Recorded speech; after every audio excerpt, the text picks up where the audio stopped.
Boys learn very early on that they have to act like little men. The answer to the question, what do you want to be when you grow up, young man, is not horsey. And of course, there's no crying. When I was a kid, something happened that made me cry. Can't even remember what it was, something trivial. I broke my arm or something. My father says to me, "You sissy, I'll give you something to cry about." Well, no thanks, Dad. See, I already have something to cry about. Maybe a little later on we can work something out. Hey, how about them Yankees? Okay, now that's Dangerous Liaison. So this is the second sketch, and this is called Checking In. Just a little background about this. By the time my dad was my age, he'd been dead for 5 years, and so I still have conversations with him. So this is a conversation with him. It also goes back to there was a day when I was a kid, and one year for Christmas, I have a brother who's about a year and a half younger than me. One year for Christmas, my father bought my brother and I boxing gloves for Christmas, and we beat the hell out of each other for the next 2 weeks. And if my dad were alive today, there are a lot of conversations I'd like to have with him, but one of the first I think would begin with, remember that time you gave me and Matt boxing gloves for Christmas? What the hell were you thinking? And Dad told us, that boxers keep their eyes open even when they're getting hit in the face.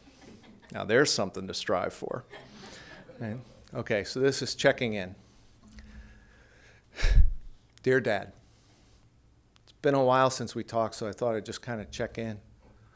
First time I heard that Ricky Lee Jones song, I thought of you when she sang, "I remember you too clearly, but I'll survive another day. Conversations to share. When there's no one there, I'd imagine what you'd say.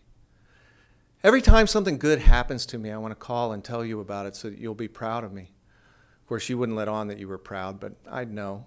Remember when I called and I got my first real job and called to tell you about it? Remember what you said? Your mother will be pleased. I found that less than satisfying as a response, I want you to know.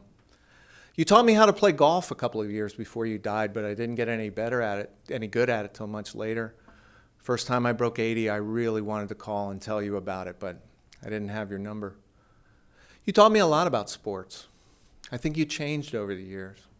You were a wonderful athlete when you were young. The way I remember it, you had about 2 million trophies, bowling trophies, basketball, softball, golf. You even had a trophy from that time you and Mom were in that round-robin bridge tournament, a bridge trophy. Now that was quite a trophy. Figure of this Grecian-looking guy with a loincloth, washboard abs, and a laurel wreath, no shirt on, holding his arm out with a handful of playing cards, all fanned out.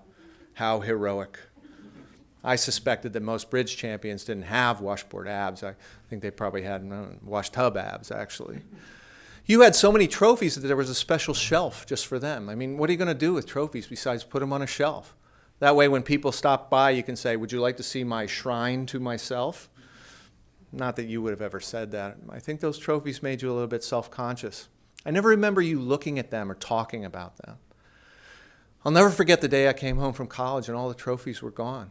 And the shelf was full of family pictures. And I said, "What happened to your trophies?" I threw them away. Why? Once a game is over, it's over. Trophy is a way of pretending that it's not over. And I realized that you were right. There's something about the present tense in sports. Watching a game on videotape just isn't very interesting. It has to be happening now. And I realized that a lot of professional sports is a bunch of bullshit. Retired jerseys, Stanley Cups, old timers games, championship rings, halls of fame. Also that old guys can pretend that they're not really old. And so that the rest of us can pretend that we're not getting old either. They always say Game 7 of the World Series will be played on Saturday if necessary. And I'm thinking, is any baseball game really necessary?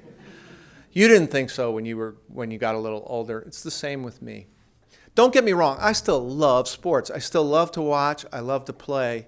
I just try and keep them in some sort of context. I try not to get depressed when the Orioles lose. Sports just aren't that important anymore, and that's a good thing. Haven't gone so far as to throw my trophies away, though, yet. Either of them. Hey, a lot has happened since you left. I got my PhD. I'm a professor at a small college. I'm not getting rich, but it's a good job. When people ask me, "What do you do for a living?" I can say, "I share my thoughts." Nice work if you can get it. I get to live in the world of ideas. I think that may be where you wanted to be when you got that master's degree in English Lit. There are 3 great reasons to be a college professor: June, July, and August. But the money's not bad. Hey, I'm making 6 figures now. 2 of them come after the decimal point, but I bought a nice house a couple of years ago, and I live with a wonderful woman. You taught me a lot about being a man. Some of it was right, some of it wasn't, but then you didn't know. I didn't realize it back then. You were still trying to work it out for yourself. You kept your feelings to yourself most of the time. That didn't turn out to be a good thing for you or for us. We wanted to know you better. I'm learning that a lot of this masculinity stuff is a pile of bullshit. It's a much richer life when you can just be who you are. Sometimes emotional, connected to other people, sometimes afraid, wanting to take care of your health, having a balanced life.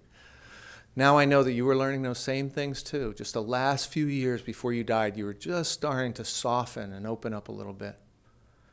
I try to imagine what it would be like if you were still alive. I like to think we'd be really close. We'd spend a lot of time together. You'd be interested in my work. You'd help me do my taxes every year. I get to watch you grow old. You were 20 years and 6 months short of the average life expectancy. I feel pretty cheated about that. Then I can imagine how you feel about it. You owe me about 500 rounds of golf, about 10,000 conversations, and a whole lot of advice that I would pay no attention to whatsoever. I still have those conversations with you anyway. I can't help it. I still carry you around with me, and you still help me all the time. So, here's your son. Decent man, nothing spectacular, a little bit of a show-off, but you'd like him. I mean, what's not to like? You were a great man, Dad, and I'm glad I got to know you. Take care. Oh, by the way, remember that time you gave me and Matt boxing gloves for Christmas? What the hell were you thinking? Thank you. Thank you. We are up against the time, and so thank you very much for coming. I'll stick around for a little while if you want to talk, but I want us to be able to